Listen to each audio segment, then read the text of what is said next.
Bismillahirrahmanirrahim. Assalamualaikum warahmatullahi wabarakatuh. Yang terhormat kepada Ketua Yayasan Ihsan Cendekia Hadi, Ustaz Dr. Imam Wahyudi, MPDI.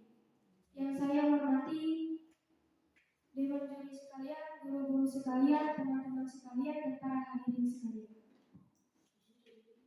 Innal hamdalillah nahmaduhu wa nasta'inuhu wa nastaghfiruh wa na'udzu billahi min shururi anfusina wa min sayyiati a'malina may yahdihillahu fala mudilla lahu wa may yudlil fala hadiya lahu. Asyhadu an la ilaha illallah wa asyhadu anna Muhammadan abduhu wa rasuluh la nabiyya wa rasulah ba'dahu. Amma ba'du. Yang pertama-tama, yang paling utama, tak lupa kita panjatkan puja, puji, syukur kita atas kehadiran Allah yang telah memberikan kita nikmat sehat, nikmat iman, jasmani, rohani, sehingga kita dapat melangkahkan kaki kita dapat datang ke acara yang penuh bahagia.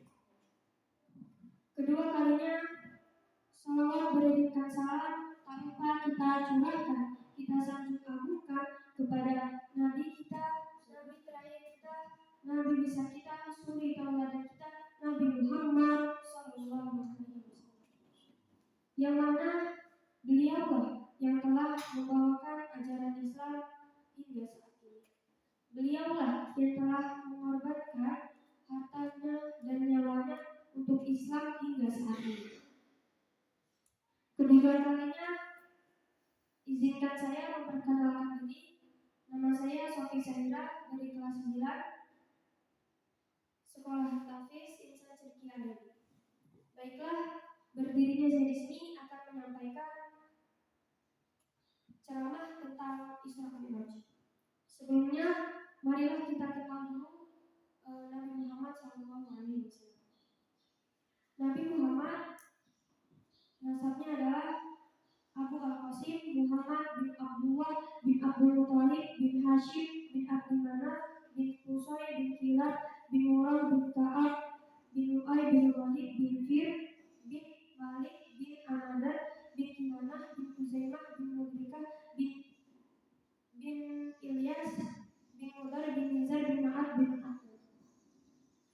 Nabi Muhammad SAW adalah Nabi terakhir yang diutus Allah. Nabi Muhammad lahir pada hari Senin tahun Gajah pada tanggal 2 Rabiul Awal. Rasulullah SAW terlahir yatim di dunia karena kematian ayahnya pada saat beliau masih berada di dalam kandungan. Setelah lahir pada usia 4 tahun, ibunya juga meninggal dunia dan Nabi diurus oleh kakeknya.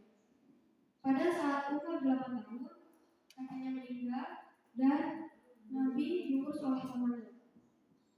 Yang pada saat itu Nabi Muhammad juga sudah mempelajari bagaimana cara hidupnya. Jadi Nabi Muhammad diajari cara mengembara, cara berdagang dan lain-lain. Pada saat umur 12, pamannya meninggal dunia dan akhirnya Nabi Muhammad hidup sendiri. Baiklah, Isra Mi'raj adalah perjalanan panjang Nabi Muhammad yang dimana pada saat itu Nabi Muhammad sedang berduka karena ditinggal oleh kakeknya, pamannya dan juga istrinya. Tapi Rasulullah SAW mendapatkan perintah dari Allah untuk pergi ke langit ketujuh, di mana beliau diperintahkan untuk mendapatkan perintah ibadah. Pada saat itu Nabi Muhammad yang sedang bersedih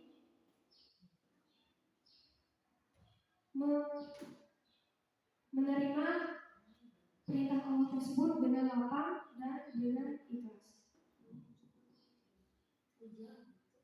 Peristiwa ini terjadi pada tanggal 27 Rajab tahun 11 Hijriah. Kisah yang dapat kita ambil dari Isra Mi'raj ini adalah kita harus senantiasa sabar dan ikhlas dalam mengerjakan perintah Allah. Juga kita harus sabar dalam menerima ujian dari Allah. Karena sesungguhnya Allah lah yang menolong kita. Sebagaimana firman Allah dalam Quran surat Al-Baqarah ayat 153 yang berbunyi, A'udzubillahi minasyaitonirrajim. Bismillahirrahmanirrahim. Ya ayyuhallazina amanu ista'inu bis-sabri was-salah. Innallaha ma'as-sabirin. Sadaqallahul azim, yang artinya, hai orang-orang yang beriman, jadikanlah sabar dan sholat sebagai penolong. Sesungguhnya Allah lah sebenar-benarnya penolong. Dari ayat di atas dapat kita ambil bahwa Allah lah sebenar-benarnya penolong kita. Jadi dari ayat ini kita harus menjadikan Allah sebagai penolong kita. Kita harus menjadikan sabar dan sholat sebagai penolong kita. Seperti Rasulullah SAW yang pada saat itu sedang bersedih, beliau sholat dan bersabar, dan kemudian ditolong oleh Allah. Beliau ditunjukkan keajaiban Allah, yang mana beliau ditunjukkan tempat-tempat bersejarah, beliau ditunjukkan wujud asli malaikat Jibril, beliau ditunjukkan kejamnya neraka, manisnya Islam, manisnya surga, dan juga beliau bertemu langsung dengan Allah di tempat tertinggi yaitu Sidratul Muntaha.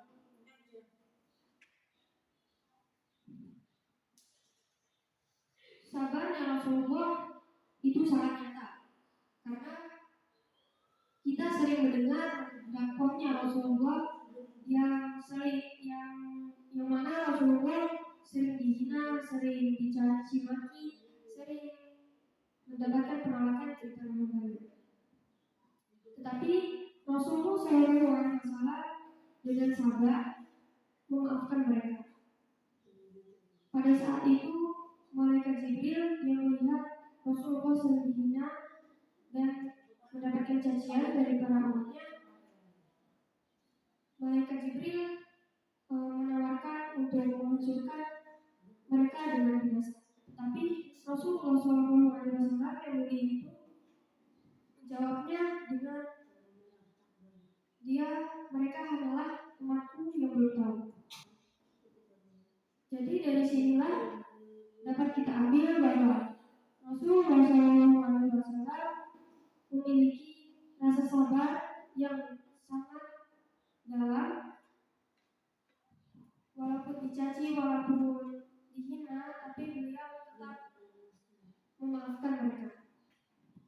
Pelajaran yang dapat kita ambil dari Isra Mi'raj adalah kita selalu senantiasa bersabar atas segala ujian dari Allah dan selalu berdoa kepada Allah, selalu ingat sholat dan selalu beramal baik, karena Allah lah sebenar-benarnya penolong.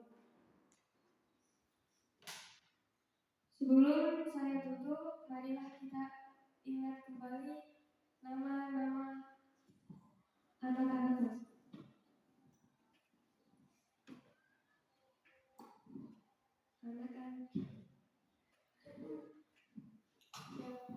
Anak Nabi, hari 7 3 laki-laki, 4 perempuan, pertama Qasim, Abdullah, Ibrahim, Zainab, Tumair, Qasim, Fatimah.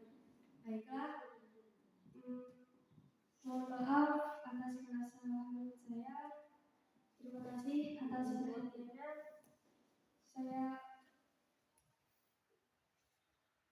ucapkan mohon maaf kepada Allah dan mohon maaf atas kesalahan saya dan mohon ampun kepada Allah. Wassalamualaikum warahmatullahi wabarakatuh.